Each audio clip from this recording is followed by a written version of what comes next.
Muy bien, querida familia, qué rico poder verles. Ya hay un lindo día, por lo menos en mi sector, hay sol. Los efectos de la primavera se están haciendo notar. Y eso es rico porque a mí me encantan los días cálidos. El frío no me gusta mucho, pero hay que aprender a vivir con aquello. Así que quiero saludarles a cada uno de ustedes. Gracias por conectarse, por esta nueva plataforma que estamos transmitiendo, que es YouTube. Así como decía el pastor Moisés, si puedes compartir el link para que muchas más personas puedan escuchar la palabra de Dios, puedan ser evangelizadas, alcanzadas por la palabra de Dios. No podemos subestimar el poder de Dios cuando Él quiere salvar, alcanzar a alguna persona. Así que si lo puedes compartir, este video, compártelo. También quiero mandar un cariñoso saludo a un amigo ¿ya? Que me está viendo desde Santiago. Él se llama Cristian Vargas Orellana. Es un joven que se fue a estudiar a Santiago y ya está trabajando. Así que, Cristian, un cariñoso saludo, que Dios te bendiga mucho y que el Señor te fortalezca en tu trabajo. Muy bien, vamos a invitarles a que puedan buscar en sus Biblias en el capítulo 4 del libro de los Efesios, del versículo 3 al 6. Ahí va a estar la enseñanza bíblica de esta tarde ya. Así que el libro de los Efesios, capítulo 4, del versículo 4 al 6. Solamente recordar que nuestro pastor Andrés Estuardo el domingo pasado nos hablaba en el capítulo 4 igualmente, del versículo 1 al 3, sobre una iglesia digna de su llamado. ¿Ya? Así que en esta oportunidad vamos a hacer la continuación de lo que el pastor Andrés estuvo hablando. Así que si ya tienen su Biblia a mano, o su celular, o su libro electrónico, lo vamos a leer. Efesios, capítulo 4, del versículo 3 al 6, y dice así: solícitos en guardar la unidad del Espíritu en el vínculo de la paz. Un cuerpo y un espíritu, como fuisteis también llamados en una misma esperanza de vuestra vocación. Un Señor, una fe, un bautismo. Un Dios y Padre de todos, el cual es sobre todos y por todos y en todos. Hasta aquí vamos a hacer oración. Padre Santo, qué privilegio es para mí poder compartir tu palabra en esta tarde. Gracias por darme esta bendición. Y, Señor, quiero pedirte como siempre que esta palabra pueda bendecir a cada uno de nuestros hermanos que está escuchando esta transmisión, que tu palabra hoy día pueda edificar, consolar, fortalecer, exhortarnos también, Señor, y que podamos mirar, Señor, la cruz de Cristo como el fundamento, Señor, de nuestra vida. Gracias por la cruz, gracias por la resurrección, gracias, Señor, por tu ascensión, gracias también por tu pronta venida. Hoy como cristianos nos unimos, Señor, para poder estudiar tu palabra, para comprenderla y para que ella, Señor, transforme nuestras vidas, nuestros pensamientos, nuestras actitudes. Señor, gracias por tu Espíritu, gracias porque Él nos guía en este momento y podemos, Señor, disfrutar de este hermoso culto, pero ahora también queremos disfrutar de este alimento espiritual que tú traes a través de mi vida. Señor, no lo merezco, pero yo quiero que me uses para bendecir a mis hermanos, a mi familia en Cristo Jesús. Muchas gracias, Señor, y oro con acción de gracias en el nombre precioso de tu Hijo Jesucristo. Amén. Muy bien, vamos a trabajar el texto en la primera parte, luego vamos a hacer una interpretación, ya que yo le llamo un mensaje para hoy. Así que de esa manera vamos a exponer la palabra de Dios en esta tarde. Muy bien, si vamos al texto bíblico, voy a comenzar del versículo 4 en adelante y luego voy a trabajar el 3, ¿ya? El versículo 4, ¿ya? Si ustedes se fijan, del versículo 4 al 6, Pablo explica que la unión está motivada por la unidad teológica. De hecho, el título que habíamos colocado, yo no sé si se alcanzó a ver, ya, sí, está ahí, parece. ¿ya? Dice, vivan su llamamiento centrados en la unidad. Lo que Pablo va a hacer en estos textos bíblicos es levantar un argumento teológico para motivar a los creyentes de la iglesia de Efesios a que se mantengan en la unidad sobre toda cosa, sobre toda situación, ¿ya? Entonces, del versículo 4 al 6, Pablo está levantando un argumento teológico interesante que vamos a desarrollar. Bueno, ¿y por qué razón lo hace? Pablo levanta este argumento porque el mismo texto lo define o lo dice. Leemos una confesión teológica muy importante que el apóstol Pablo lo hace a través de triadas, ¿ya? Que es una estructura literaria, ¿ya?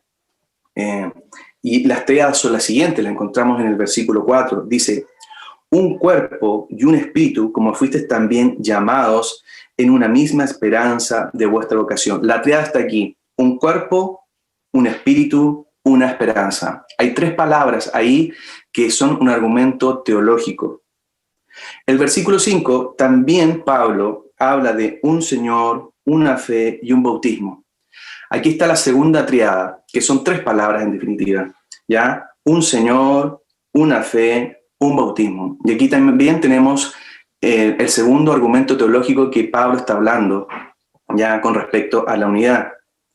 Y el versículo 6 dice, un Dios y Padre de todos, el cual es sobre todos y por todos y en todos. Si usted se fija en el texto, Pablo está hablando de la unidad, ya, que es una unidad indestructible. ¿Por qué? Porque en el versículo 4 coloca la palabra espíritu, en el versículo 5 coloca la palabra un Señor, y en el versículo 6 coloca la palabra Padre. En definitiva, aquí hay un argumento del Dios trinitario, el Padre, el Hijo y el Espíritu Santo, ¿ya?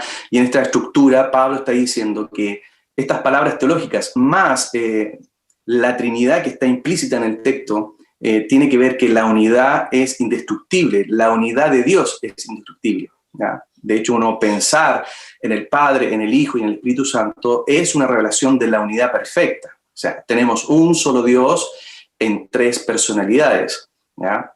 Por lo tanto, lo que Pablo está diciendo es que nadie puede destruir a Dios, ¿ya? Ningún ser humano pudiera destruir a Dios o separar la Trinidad. No olvidemos que la Trinidad es indivisible, no se puede separar, están unidos entre sí. Por lo tanto, este argumento es muy potente para lo que Pablo quiere decir, es decir, que la unidad de la iglesia debe ser una unidad indestructible como lo es Dios. ¿Ya? Muy bien, entonces, en la primera triada, el apóstol Pablo sostiene que nosotros los cristianos debemos mantener la unidad del Espíritu, porque todo lo que de importancia poseemos, que es Dios y el Evangelio, lo poseemos juntamente con otras personas. Esto es interesante, ¿ya? No individualmente. Nosotros poseemos a Dios y el Evangelio y no somos los únicos. Hay un montón, hay millones de cristianos que viven la misma experiencia que nosotros.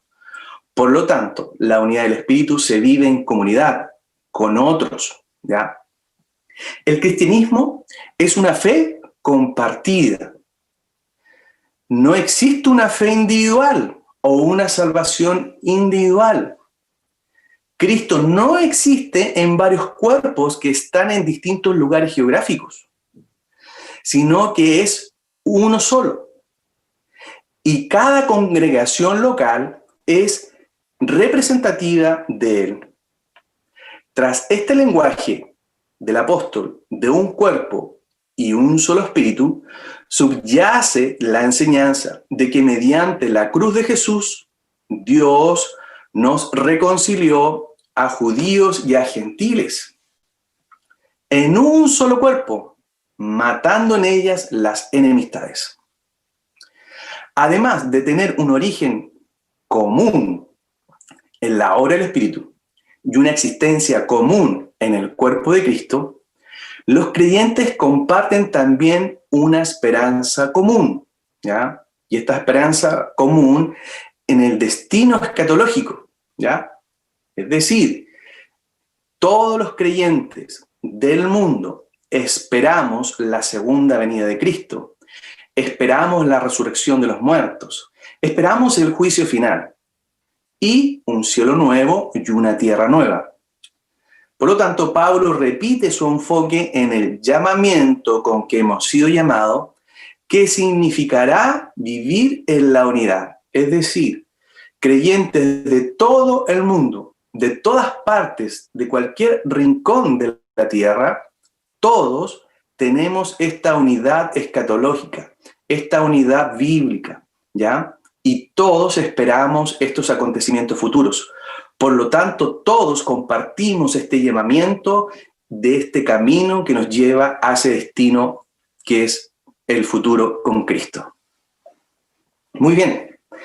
En la segunda triada que el apóstol Pablo propone como argumento teológico para tener la unidad en el cuerpo, es la idea de un solo Señor, y es Cristo el Señor.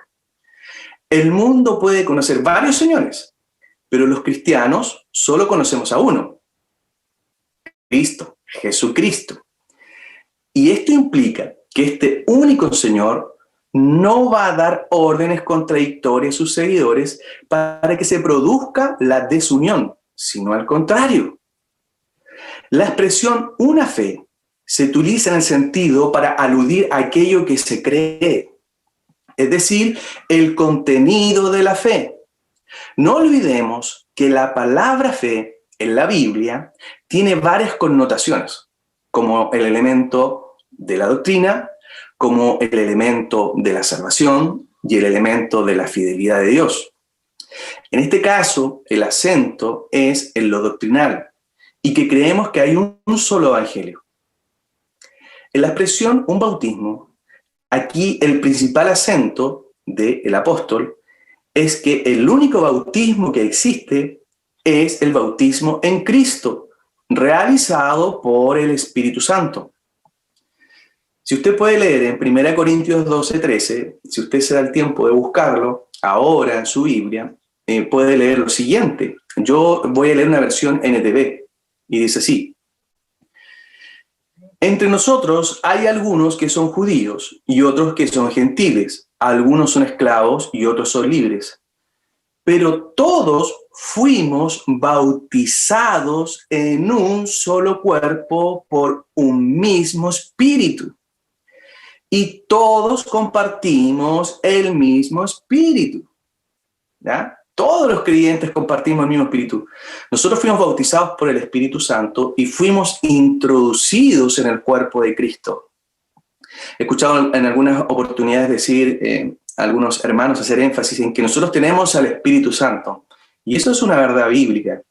Pero creo que el énfasis que se coloca es excesivo, ¿ya? Porque el que tiene al Espíritu Santo también tiene a Cristo y también tiene al Padre. Entonces, si alguno dice, yo tengo a Cristo, está diciendo también que tiene al Espíritu. ¿Por qué? Porque la Trinidad es indivisible. De hecho, cuando nosotros decimos que Cristo habita en nosotros, lo que estamos diciendo en otras palabras es que el Dios trinitario está habitando en nosotros los pecadores, o como diría el apóstol Pablo, en estos vasos de barro.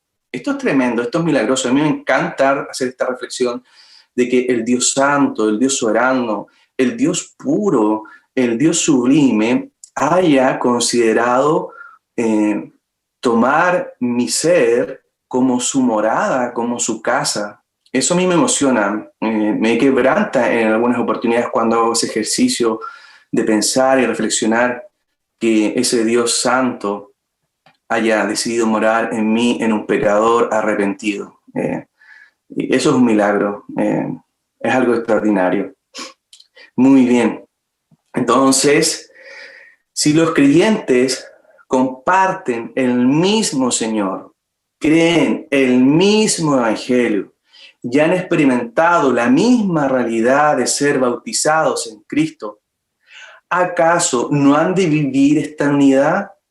Claro que sí, debemos vivir la unidad que el Espíritu nos da. Ahora, en el versículo 6, Pablo propone el último argumento para que el creyente mantenga la unidad y dice: un Dios y Padre de todos, el cual es sobre todos y por todos y en todos. Es decir, la familia de Dios se mantiene bajo la unicidad de Dios. Perdón, entró una llamada, disculpe. Repito. Repito. Un Dios y Padre de todos, el cual es sobre todos y por todos y en todos. Es decir, la familia de Dios se mantiene unida bajo la unicidad de Dios. Disculpe, me sigue entrando la llamada. Voy a apagar el celular mejor. Ahí sí. Ya. Muy bien. Ahora continúo con el sermón. Entonces, es decir, la familia de Dios, los creyentes, nos mantenemos unidos bajo la unicidad de Dios, ¿ya? La palabra unicidad tiene que ver con la unidad, con el conjunto de Dios. ¿Y por qué esta palabra la uso? Porque tiene que ver en que Dios el Padre, Dios el Hijo, Dios el Espíritu Santo están unidos, que son iguales en existencia, son iguales en sustancia, son iguales en todo, con distintas funciones en la historia de la redención. Por lo tanto, el Padre, el Hijo y el Espíritu Santo es el mejor ejemplo que Pablo quiere levantar como argumento teológico para que cada creyente que lea la carta comprenda que debe mantener la unidad como iglesia, la unidad como cuerpo, ¿ya? Esa es de alguna manera lo que Pablo quiere exponer en la carta, en estos versículos, ¿ya? Muy bien, de esta manera creo que hemos podido ver de alguna manera la intención del escritor bíblico. Lo que yo voy a hacer, como ustedes saben, es hacer una interpretación y tratar de contextualizar ese relato escrito hace 2000 años atrás, una carta que se escribió a la iglesia de los Efesios y que de alguna manera debiera hacernos sentido ahora cuando nosotros la leemos.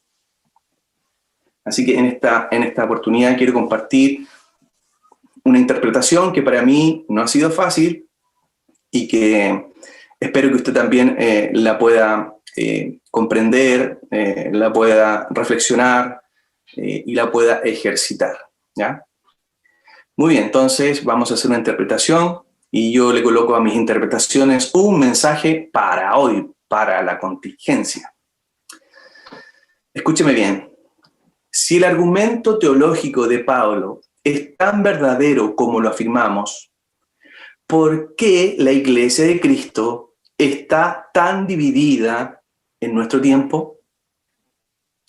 ¿Por qué existen tantas denominaciones? Buenas preguntas, difíciles de contestar. Muy bien, y aquí va mi reflexión. Primero quiero partir diciendo que esto a mí me da vergüenza. Solamente en Chile hay más de 2000 denominaciones.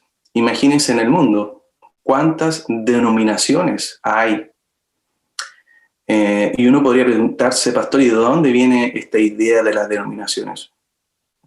Bueno, a través de la historia de la Iglesia, podríamos decir desde la Reforma, cuando Lutero decide, o Dios lo guía, mejor dicho, a reformar la Iglesia de aquella época. Y la Iglesia, por su orgullo, por su pecado, no se deja reformar por este sacerdote y se produce una ruptura, una fractura del cuerpo de Cristo. No podemos negar que desde el primer siglo hasta el siglo XVI, esa fue la Iglesia de Cristo, con todas sus limitaciones, con todas sus debilidades, y esa fue la Iglesia que habló al mundo en aquella época. Con la reforma de Martín Lutero siempre quiso permanecer en la Iglesia porque él quería una reforma interior de la Iglesia y que él quería ser parte de aquella reforma, pero la Iglesia lo expulsó, ¿ya? porque colocó la tradición sobre la escritura. Y eso es una equivocación lamentable. Nosotros como cristianos evangélicos creemos que la supremacía de la escritura es que nos dirige, no está sobre las tradiciones ni las costumbres de la iglesia o la cultura. La escritura está sobre aquello. De hecho, en la Reforma se plantea un tratado teológico donde se establece solo la escritura, ¿ya? Y de hecho ahora el 31 de octubre vamos a celebrar la Reforma y ahí vamos a recordar aquello. Solo la escritura, solo Cristo, solo la gracia, solo la fe, y todo sea para la gloria de Dios, ¿ya? En esos 5 tratados, de alguna manera se quería plantear o sostener la teología que iba a venir para esta iglesia protestante, y de la cual nosotros también como evangélicos abrazamos. Entonces, hacernos esta pregunta, ¿por qué existen tantas denominaciones o por qué la Iglesia de Cristo está tan dividida en nuestro tiempo? Yo dije, es algo que a mí me da vergüenza, ¿ya? Y quiero decir que la unidad de la Iglesia como realidad invisible ante Dios, ¿ya? Esta palabra invisible probablemente a usted le parezca nueva, pero es una palabra que se usa para definir a la iglesia invisible, la iglesia que nosotros no vemos, que en su estructura o vemos un templo, ¿no? La iglesia invisible tiene que ver con esta iglesia que Dios conoce, que Dios sabe quiénes son sus escogidos, es decir, el verdadero cuerpo de Cristo. Y también está la iglesia visible, es la iglesia que se ve como institución, ¿ya? Y que vemos los templos y que vemos personas que asisten a esa iglesia, esa es la iglesia visible, ¿ya? Entonces, cuando me refiero a la iglesia invisible, es la iglesia, el verdadero cuerpo de Cristo. No olvidar que en la iglesia visible, ¿ya? Hay personas que no están convertidas y que van a la iglesia, y que incluso hay situaciones que ocupan cargos de liderazgo, ¿ya? Y Jesús nos habló de esto, o sea, yo no tengo por qué tener miedo de decirlo. Jesús habló y dijo que dentro de la iglesia iban a haber falsos hermanos y que iba a haber cizaña dentro del cuerpo de Cristo. Por lo tanto, en la iglesia visible ya hay muchas personas que no están trabajando para el Señor, sino que están trabajando para sí mismos, y son personas que están convencidas y que no han nacido de nuevo, ¿ya? El nacer de nuevo implica una nueva vida, una nueva humanidad, ¿ya?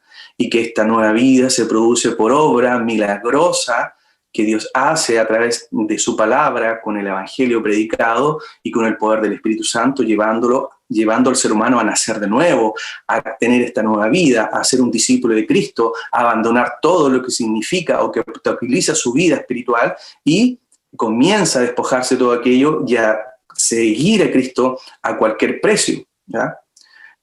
Y eso es algo que de alguna manera tenemos que hacer una reflexión también. Muchos deben hacer la reflexión si están en la fe. De hecho, la Biblia nos invita a examinar nuestros corazones si de verdad estamos en la fe que es Cristo Jesús. Por lo tanto, la iglesia visible, ¿ya? Es la iglesia que se ve, donde hay miles de dominaciones y compitiendo entre sí. Mira, qué vergüenza siento decir esto, porque hoy día la iglesia es una verdadera competencia. Las denominaciones quieren competir con otras iglesias, ¿ya? Y esto es triste, ¿ya? Pero la verdad Biblia dice que esta iglesia invisible, que es el cuerpo de Cristo, y esta iglesia invisible, ¿ya? Perdón, visible, que quizás está fraccionada, somos uno solo, ¿ya? ¿Y por qué? Porque así lo dice Dios, lo dice así la Biblia. No podemos olvidar que la Biblia nos dice que somos uno. Sin embargo, por fuera y visiblemente pertenecemos a diferentes iglesias y diferentes tradiciones, algunas de las cuales ni siquiera están en comunión unas con otras, mientras otras han dejado el cristianismo bíblico. Hay denominaciones que se han alejado profundamente de la Escritura y viven bajo sus tradiciones, bajo su cultura interna, y dejan la Escritura a un lado y se dejan llevar por visiones, por sueños, por un montón de cosas que no tienen nada que ver con la revelación de Dios. ¿ya? Y es triste aquello, que hoy día la Iglesia no considera la Escritura como parte de la revelación de Dios, la enseñanza y la guía que el Espíritu Santo usa para nosotros continuar en el camino de una forma saludable, correcta, guiada, inspirada por el Espíritu. Solamente prenda usted internet, métase a YouTube y escuche la barbaridad de mensajes, las herejías que se dicen en contra de Dios, ¿ya? Es algo atroz, ¿ya? Y la inmoralidad de estos supuestos predicadores, ¿ya? La inmoralidad que ellos llevan, la vida que ellos llevan, ¿ya? Es fruto de su propia naturaleza caída. Muy bien. Entonces, muchas iglesias se han alejado del cristianismo bíblico. El apóstol mismo reconoce esta combinación paradójica de la unidad y la desunión, ¿ya? Esto es súper importante. El apóstol mismo reconoce esta combinación paradójica de la iglesia, que hay unidad y desunión. Porque en este mismo pasaje en el que hemos leído, en el que se afirma tan enfáticamente la unidad, el apóstol mismo reconoce esta combinación paradójica, ¿ya? De unidad y desunión. Revisemos el versículo 3. Si usted tiene la escritura ahí, su Biblia, por favor, revíselo y yo lo voy a leer, ¿ya? Yo lo omití en un principio porque dije que lo iba a trabajar un poquito más adelante. Pero el versículo 3 dice: esfuércense por mantener la unidad del Espíritu mediante el vínculo de la paz. Lo voy a leer nuevamente. Esfuércense por mantener la unidad del Espíritu mediante el vínculo de la paz. ¿Qué quiso exhortar Pablo con esto? Primero, Pablo describe la unidad de la iglesia como unidad del Espíritu, es decir, creada por el Espíritu Santo, y luego argumenta que esta unidad es tan indestructible como la Trinidad de Dios, y ya yo lo he mencionado. Sin embargo, en el mismo texto nos dice que debemos mantenerla. ¿Qué significa esto? Esto quiere decir que la unidad debe mantenerse visible. En otras palabras, debemos mantener la unidad en relaciones reales y concretas de amor en el vínculo de la paz. Es decir, por las relaciones sin enemistades que nos vinculan. De otra manera, Pablo reconoce que la teología o el argumento teológico dice que la unidad es de Dios, creada por Dios, y es indestructible. Pero Pablo también reconoce que el creyente en su humanidad, ¿ya?, también tiene conflictos en mantener la unidad. Y esto es algo que lo podemos ver incluso en la propia familia, ¿ya? Hay diferencias, hay desacuerdos, siguen siendo familia, pero no están unidos en algunos temas centrales que pudiera tener la misma familia. Hay diferentes opiniones, hay diferentes miradas. Y Pablo desarrolla esta idea más adelante, en los versículos 7 en adelante, que él le llama la diversidad del cuerpo de Cristo. Muy bien. Entonces, no olvidar que la definición de paz es cese de conflictos entre dos partes. Entonces, Pablo está diciendo: queridos creyentes, querida iglesia, esfuércense por mantener la unidad, porque yo sé que ustedes, como seres humanos, van a estar en permanentes conflictos con distintas miradas, con distintos pensamientos, con distintos argumentos, pero eso no les puede dividir ni desunir, ¿ya? Deben esforzarse en mantener la unidad, porque la unidad es de Dios, es del Espíritu. Y esa unidad ustedes la tienen que mantener a través del vínculo de la paz, es decir, sin enemistades. La paz significa el cese de los conflictos, el término de la guerra. Entonces Pablo está exhortando a la iglesia, ¿ya?, que mantengan la unidad, por favor, que no entren en pleitos ni contiendas, ¿ya? Y que lleguen a acuerdos y que solucionen sus conflictos y se mantengan unidos. Qué interesante. Muy bien. Debemos demostrar al mundo que la unidad no es solo una palabra que aparenta ser dentro de la iglesia, sino una realidad verdadera y gloriosa que se vive.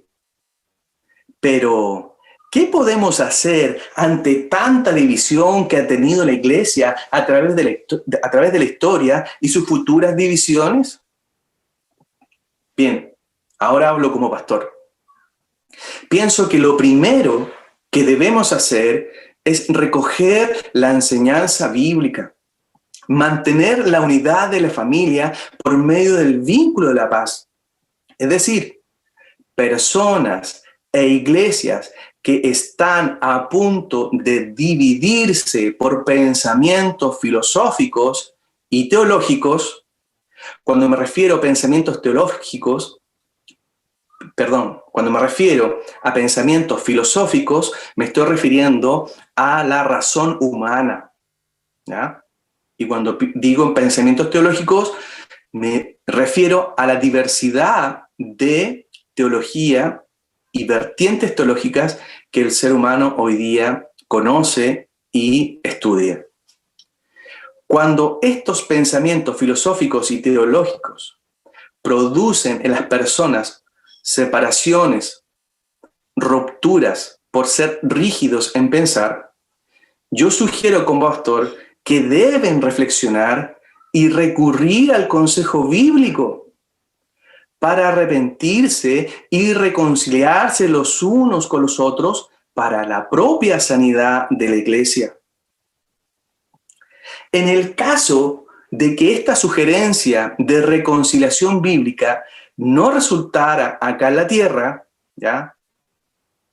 Porque el hombre es testarudo, el hombre es obstinado, prefiere romper una relación por permanecer en sus ideas o ideologías. Y en lo contingente, se acerca una convocatoria a la ciudadanía para hacer una consulta ciudadana, una consulta al país, al pueblo, sobre una nueva constitución. ¿Y qué debemos hacer los creyentes?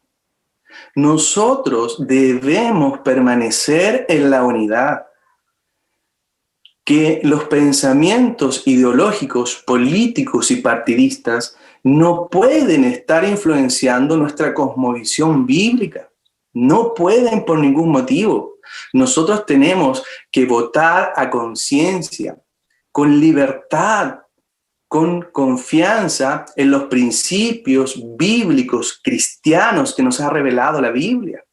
No podemos tener un argumento político frente a lo que vamos a decidir. Tenemos que tener un argumento cristiano teológico, principios cristianos, y votar con confianza y votar con libertad de conciencia.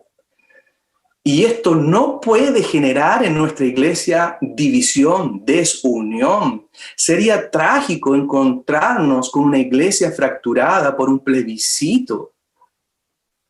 Hoy día la polarización en el diálogo es terrible. Se polarizan los diálogos y se producen fracturas y desunión. El país está dividido. Querida familia, nuestro país ha estado dividido por muchos años, con grandes heridas. Es triste ver a nuestros propios conciudadanos ofenderse, agredirse por ideologías políticas y partidistas. Nuestro país tiene que ser sanado y nosotros como creyentes debemos ser agentes de paz, llevar el evangelio para que los hombres se reconcilien con Dios y los unos con los otros. Es lindo ver hoy día en la iglesia gente que ha salido de partidos políticos de distintos lados y hoy día están unidos en Cristo y hoy día viven su fe juntos como creyentes. Es precioso. Solo Cristo puede traer esa unidad, solo Cristo puede traer esa sanidad, donde personas que en el mundo se odiaban por ideologías políticas, hoy día están en la iglesia abrazándose, respetándose y viviendo su fe juntos. Eso lo hace Cristo. Eso lo hace el Evangelio, que transforma, que cambia la vida del ser humano. Por lo tanto, en esta época, en estos tiempos, ya se acerca esta consulta ciudadana, ahora el 25 de octubre. El próximo año ya tenemos elecciones de gobernadores, tenemos elecciones también de presidente. Debemos tener una conciencia cristiana, una postura cristiana frente a lo que se viene en el próximo año. Y de eso vamos a estar hablando hoy día en la noche y los próximos domingos. Así que cordialmente invitados a estos diálogos que vamos a tener a las 20 horas cada domingo del mes de octubre, hasta antes del plebiscito. Muy bien. La Biblia nos da un claro ejemplo de ser solícitos en mantener la unidad. Este es el consejo. Sean solícitos, esfuércense, por favor, cristianos, hijos de Dios, por favor, esfuércense en mantener la unidad.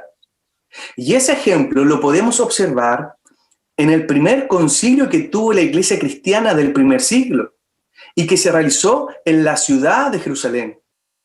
En dicho concilio se trató las diferencias entre creyentes judíos y gentiles, llegando a un acuerdo que mantuvo la unidad de la iglesia. Esto lo encontramos en el libro de los Hechos, capítulo 15. Estúdielo, revíselo.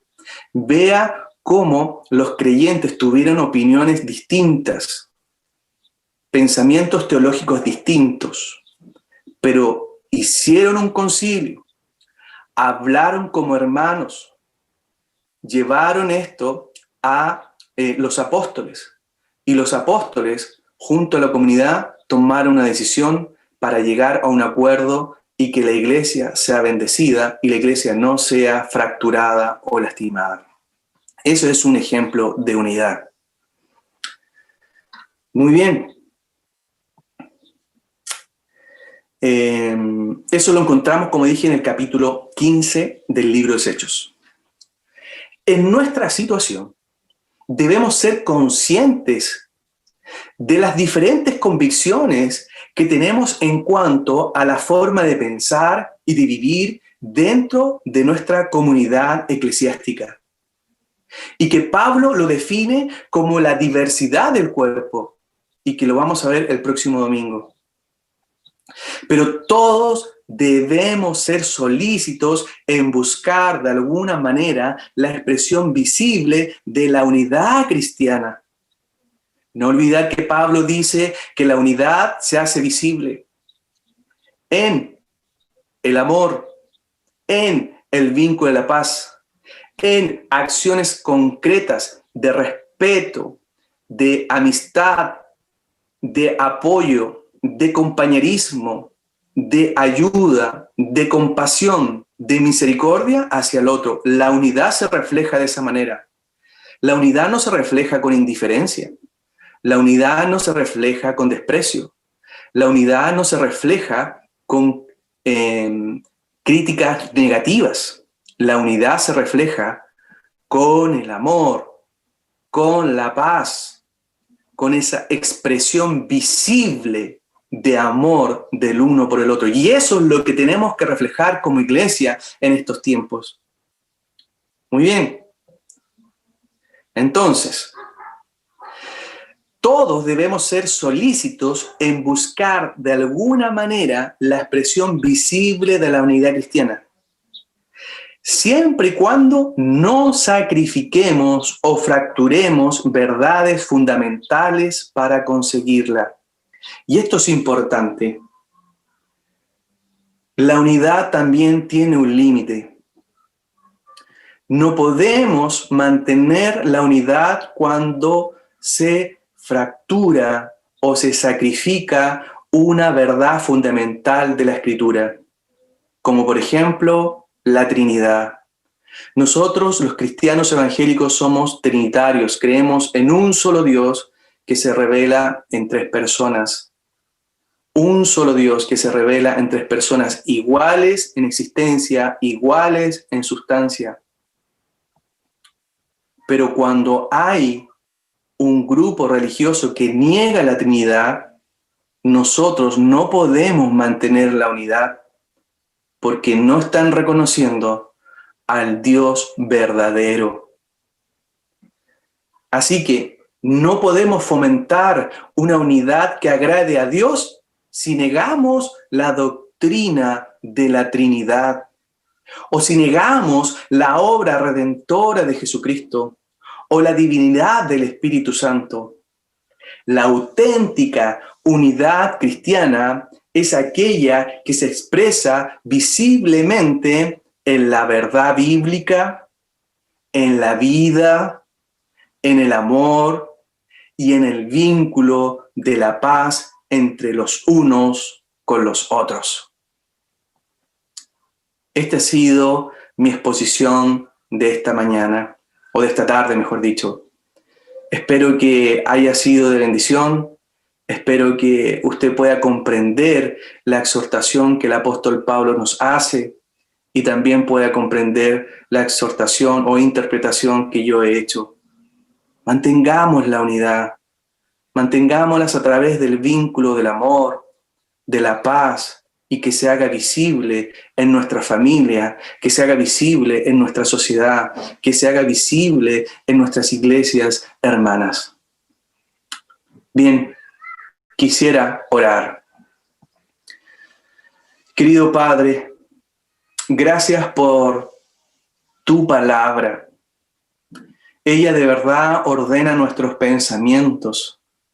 Ella, Señor, nos exhorta a llevar una vida, Señor, conforme a lo que tú has revelado en la Escritura. Muchas veces, Señor, no consideramos la Biblia como tu palabra, como tu voz, como tus ordenanzas. Preferimos llevarnos, Señor, por nuestras emociones, por nuestros instintos, Señor, por nuestro razonamiento. Y dejamos afuera tu consejo, tu opinión, lo que tú deseas. Perdónanos, Señor, como iglesia, si nos hemos dejado influenciar, Señor, por nuestros propios corazones. Y hemos tomado, Señor, nuestras propias decisiones sin considerar, Señor, lo que tú opinas, no solamente en el aspecto de la unidad como lo hemos tratado hoy día, sino que en muchos aspectos de nuestra vida no hemos considerado tu consejo, no hemos considerado tu voluntad, hemos hecho lo que hemos querido, Señor. Y te queremos pedir perdón. Te queremos pedir perdón porque, Señor, cuando hemos tomado nuestras decisiones te ofendemos a ti y también, Señor, nos hacemos daños a nosotros mismos. Hemos fracasado en tantas empresas que hemos emprendido. Hemos fracasado, Señor, en tantas cosas que hemos hecho en nuestra vida, pero porque nosotros no te hemos considerado, Señor. No te hemos considerado en nuestra vida. Perdónanos, Señor. Tomamos decisiones apresuradas. Queremos vivir igual que como vive el mundo, Señor. Apresurados, dejándonos guiar por nuestra intuición, Señor, y no por la verdad bíblica. Permita que en esta tarde, Señor, tu Santo Espíritu nos confronte y nos diga que debemos obedecer tu palabra, que debemos colocarlo como una prioridad en nuestra vida. Es ella la que nos ha conducido a la salvación, es tu palabra, es el Evangelio que nos ha llevado al perdón de nuestros pecados, que nos ha llevado a la comprensión de la verdad en Cristo Jesús, Señor. Y muchas veces nos olvidamos de tus consejos. Perdónanos, Señor. Permita que la Biblia tome protagonismo fundamental en nuestra relación contigo. Que la Biblia, Señor, sea nuestro alimento diario, nuestro alimento espiritual, como tú dijiste, que no solo de pan vivirá el hombre, sino de toda la palabra que sale de la boca de Dios. Oh Señor, gracias por tu palabra. Y permítanos, Señor, como iglesia, no solamente como iglesia alianza, sino como la iglesia de Cristo, el cuerpo de Cristo, vivir en la unidad, permanecer en la unidad y saber, Señor, las verdades bíblicas que mantienen la unidad en el cuerpo. Muchas gracias, Señor. Muchas gracias. Y en esta oportunidad también quiero pedirte por aquellas personas que hoy día, Señor, se han conectado y que, Señor, tu palabra ha despertado interés por la persona de tu Hijo Jesucristo. Yo quiero pedirte por esas personas que están sintiendo en su vida, en su corazón, que deben acercarse a ti, que deben renunciar a su pecado, que deben alejarse de su pecado y abrazar la cruz de Cristo y recibirte como Señor y Salvador de sus vidas. Yo oro por esas personas, para que en esta hora, en este momento, ellos decidan abandonar, Señor, su vida pecaminosa y volverse a ti, Señor, y entregar sus vidas y caminar, Señor, junto a ti en el resto de vida que les queda. Sálvalos, Señor. Salva a aquellas personas que hoy día te necesitan. Muchas gracias, Señor, por esta oportunidad y por esta bendición. Y oro en el nombre precioso de Cristo Jesús. Amén y amén.